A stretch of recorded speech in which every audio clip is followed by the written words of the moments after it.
नमस्कार विद्यार्थी मित्रांनो, मी श्रीमती जाधव आरे, उपशिक्षिका माधवराव बोरस्ते विद्यालय ओझर।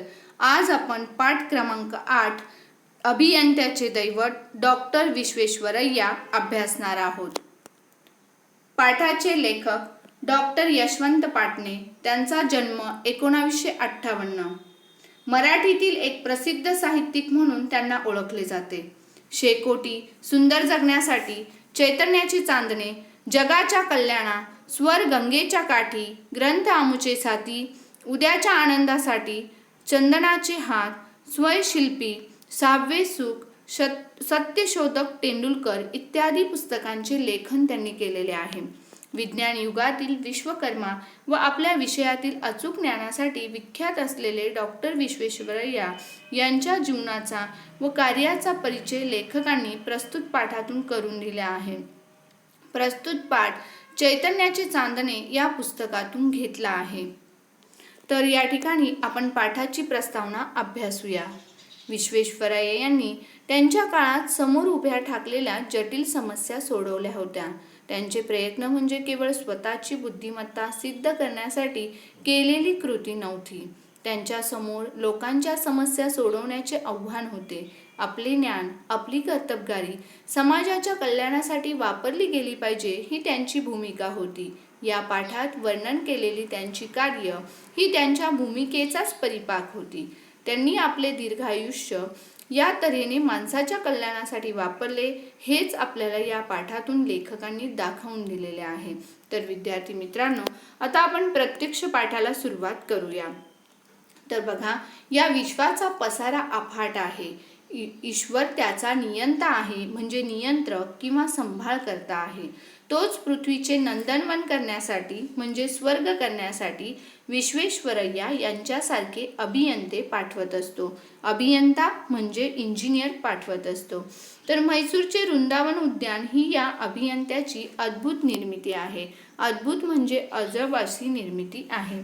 15 सप्टेंबर 1861 ते 14 एप्रिल 1962 असे शतकोत्तर आयुष्य लाभलेल्या विश्वेश्वरय्या यांच्या पूर्वजांचे गाव होते आंध्र प्रदेशातील मोक्षगुडम। त्यांचे जन्मगाव होते कर्नाटकातील मदनहल्ली। त्यांच्या अभियांत्रिकी शिक्षणाचा व नोकरीचा प्रारंभ होणे म्हणजे सुरुवात होणे महाराष्ट्रातील नाशिक जिल्ह्यात। अशी ही नावातली विश्वात्मकता त्यांच्या प्रत्यक्ष जीवनातही अवतरलेली आपल्याला दिसून येते। विश्वात्मकता म्हणजे विश्वाला व्यापून टाकण्याची वृत्ती। तर बघा विद्यार्थी मित्रांनो, आशावादी मनुष्य नेहमी एक नवी स्फूर्ती व नवी शक्ती घेऊन वावरत असतो। तो शांततापूर्ण व सफल जीवनासाठी शरीरापेक्षा मनाला अधिक महत्त्व देतो। विश्वेश्वरय्या यांनी सुनियंत्रित आचरण, कठोर परिश्रम, प्रसन्नता, संयम व प्रचंड आशावाद ही आपल्या दीर्घ जीवनाची पंचसूत्री सांगितलेली आहे। तर या ठिकाणी प्रत्येक मनुष्याने ही पंचसूत्री बाळगणं गरजेचं आहे, तरच मनुष्याचे आयुष्य यशस्वी होऊ शकतं। तर सुनियंत्रित आचरण म्हणजे काय, तर कसेही भरकटलेले जीवन न जगता आपल्या ध्येयाला अनुसरून प्रत्येक कृती आपण करणं गरजेचं आहे। यासाठी काटेकोर नियोजन आपण केले पाहिजे, कठोर परिश्रमाची तयारी आपण ठेवली पाहिजे। आपले मन आपल्या सुखासीनतेकडे ओढत असतं आपल्याला, त्याची अजिबात आपण पर्वा करता कामा नये। त्याचबरोबर आपल्या मनाची प्रसन्नता ढळता कामा नये। मन प्रसन्न राखल्यामुळे जीवन जगण्याची शक्ती वाढते। संयम हा सुद्धा मोलाचाच गुण आहे। अनेक बाबतीत आपले मन अनेक दिशांना भरकटत असतं, वासना विकारांनी ते प्रभावित होत असतं। अशा वेळी आपल्याला संयमाची नितांत गरज असते। तर अशा रीतीने जगत असताना आपल्या निष्ठा आपण ठाम ठेवल्या पाहिजे। आपल्या आयुष्यात चांगलं कसं घडेल, हाती घेतलेलं कार्य कसं यशस्वी होईल याची मनाशी आपण खात्री बाळगली पाहिजे। हा आशावाद आपल्याला तारून नेतो। विश्वेश्वरय्या यांच्या पंचसूत्रीचा हा बोध आपण ध्यानी बाळगला पाहिजे, तरच आपलं जीवन सुखी होणार आहे, संपन्न होणार आहे। तर विद्यार्थी मित्रांनो, पुढे बघा की शालेय शिक्षण घेत असतानाच विश्वेश्वरय्या यांचे सुसंस्कृत पित्याला ते पारखे झालेले आहे। पारखे होणे म्हणजे मुकणे। परिस्थिती त्यांची बेताची होती, पण आई मनाची श्रीमंत होती, जिद्दी होती। तरीही शिक्षणाचा भार आईवर पडू नये म्हणून विश्वेश्वरय्या यांनी शिकवण्या सुरू केल्या आणि पैसे उभे केलेले आहे। म्हणजे पुष्कळ कष्ट त्यांनी घेतलेले आहे. कष्टाच्या कमाईतून महाविद्यालयाची पदवी त्यांनी प्रथम श्रेणीमध्ये संपादन केली होती. पुढे प्राचार्यांच्या सल्ल्यानुसार त्यांनी पुणे गाठलेले आहे. तेथे अभियांत्रिकी महाविद्यालयात त्यांनी प्रवेश घेतला होता. 1883 मध्ये ते अभियांत्रिकी पदवी परीक्षेत मुंबई प्रांतामध्ये प्रथम श्रेणीमध्ये उत्तीर्ण झालेले आहे. तर मुंबई सरकारच्या नाशिक विभागात सार्वजनिक बांधकाम खात्यात सहाय्यक अभियंता पदावर त्यांना नियुक्त करण्यात आलं, म्हणजे त्यांची नेमणूक त्या ठिकाणी झालेली आहे. त्याच वर्षी त्यांनी खानदेशामधल्या एका नाल्यावर पाईप बसवण्याचे अशक्यप्राय आणि आव्हानात्मक काम त्यांनी स्वीकारलेलं आहे आणि कौशल्याने ते पूर्ण सुद्धा करून दाखवलेले आहे. त्यांच्या कामावर वरिष्ठ मंडळी बेहद खुश झाली, म्हणजे खूप खुश झालेली आहे आणि त्याचीच फलश्रुती म्हणजे फळ मिळणे म्हणून त्यांना सिंध प्रांतातील सक्कर शहराच्या पाणी पुरवठ्याची क्लिष्ट म्हणजे अवघड आणि गुंतागुंतीची जबाबदारी त्यांच्यावर सोपवण्यात आलेली आहे. तर बघा, झाले असे की सक्कर नगरपालिकेने गावाला पाणी पुरवठा करण्यासाठी सिंधू नदीच्या किनाऱ्याजवळील एका उंच डोंगरावर एक जलाशय बांधला होता. नदीचे पाणी मोठ्या पंपाने खेचून त्या जलाशयात साठवले जाई, मग वाळू मिश्रित गढूळ घाणेरडे पाणी मुक्तपणे नागरिकांना पुरवले जाई. बिचारा नागरिकांना पाणी सोसवत नव्हते आणि प्रचंड खर्चामुळे पाणी फिल्टर करणं नगरपालिकेला सुद्धा झेपवत नव्हतं. मग विश्वेश्वरय्या यांनी हे आव्हान स्वीकारलेलं आहे. आव्हान स्वीकारणे म्हणजे एखादे कार्य पार पाडण्यास सिद्ध होणे व त्यांनी अत्यंत व्यावहारिक आणि अल्प खर्चिक तोडगा काढलेला आहे, म्हणजे कमी पैसा लागणारा उपाय त्यांनी त्यावर काढलेला आहे. आणि मग नदी काठाजवळच पात्रातच एक गोल आणि खोल अशी विहीर त्यांनी खोदून काढायला लावलेली होती. तर विहिरीच्या तळापासून नदीच्या प्रवाहाखाली एक बोगदा खणला. नैसर्गिक पद्धतीने विहिरीमध्ये स्वच्छ आणि शुद्ध पाणी साचू लागले होते. स्वप्नातही दिसणार नाही असे जल अमृत आपल्या अंगणात आलेले पाहून त्यावेळी सक्करकरांच्या डोळ्यात आनंदाचे पाणी आले होते. तो साऱ्या भारतीयांच्या कुतूहलाचा कौतुकाचा विषय झालेला होता.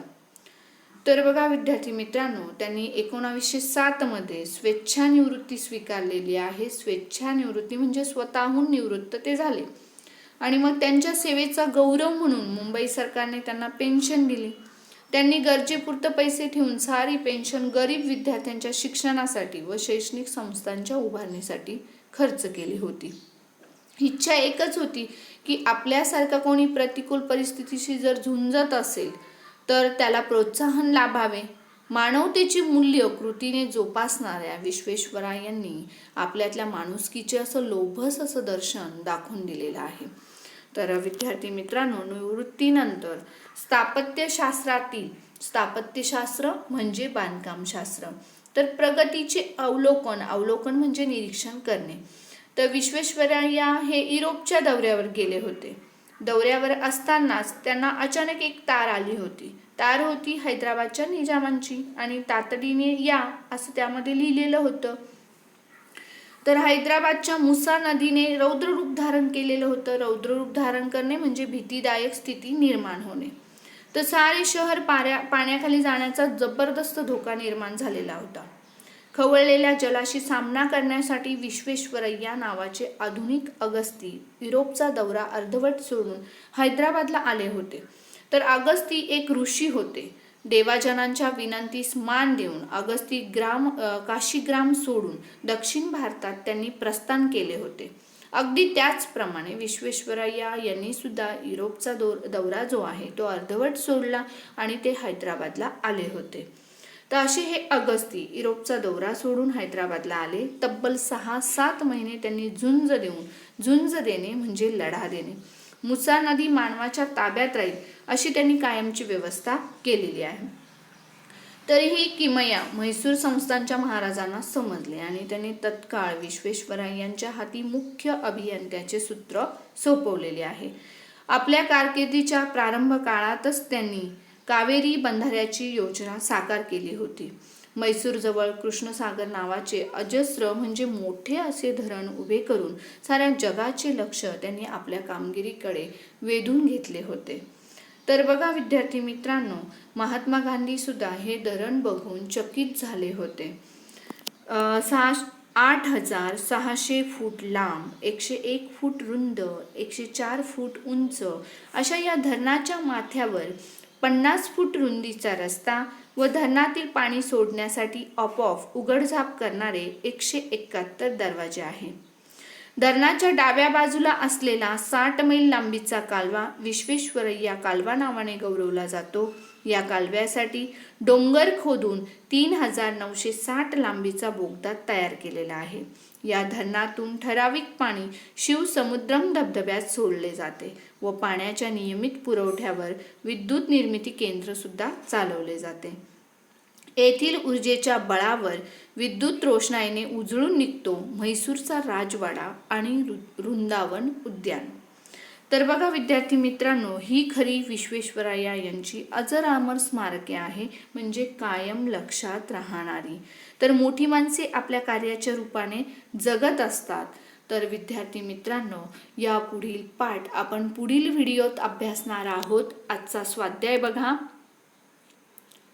माहिती लिहायची आहे विश्वेश्वरय्यांच्या अजर अमर स्मारकांची माहिती वर्गपाठाच्या वहीमध्ये तुम्ही लिहायची आहे. धन्यवाद.